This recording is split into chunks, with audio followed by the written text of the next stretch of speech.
काजूच्या लागवडीपासून प्रक्रिया आणि विक्री व्यवस्थेपर्यंत क्लस्टर योजना राबवण्याचे प्रयत्न सुरू आहेत. उत्पादन वाढीसाठी प्रोत्साहन देण्याबरोबरच काजू खरेदीसाठी पोर्टल सुरू करणार असल्याची माहिती पणन मंत्री जयकुमार रावल यांनी दिली. कोल्हापूरमध्ये आयोजित काजू परिषदेमध्ये ते बोलत होते. पणन मंत्री जयकुमार रावल यांच्या अध्यक्षतेखाली 7वी काजू परिषद कोल्हापूर शेती उत्पन्न बाजार समितीच्या सभागृहात पार पडली. बैठकीला मार्केट फेडरेशनचे व्यवस्थापकीय संचालक डॉ. अशोक करंजकर, काजू बोर्डाचे संचालक परशुराम पाटील, रुपेश बेलोसे, मुख्य कार्यकारी अधिकारी संजय कदम, सरव्यवस्थापक विनायक कोकरे, पणन मंडळाचे उपसरव्यवस्थापक सुभाष घुले उपस्थित होते.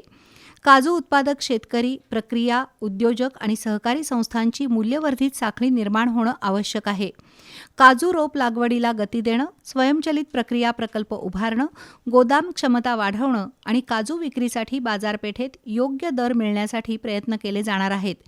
काजू बी खरेदीसाठी लवकरच पोर्टल बनवण्यात येईल असं नामदार रावल यांनी सांगितलं.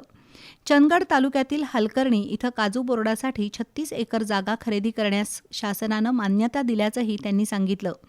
कोकण आणि कोल्हापूर जिल्ह्यातील काजू ही महाराष्ट्राची ओळख आहे. या काजूवर स्थानिक स्तरावर प्रक्रिया केली जाईल. या माध्यमातून स्थानिक तरुणांना रोजगार मिळेल असंही पणन मंत्र्यांनी सांगितलं.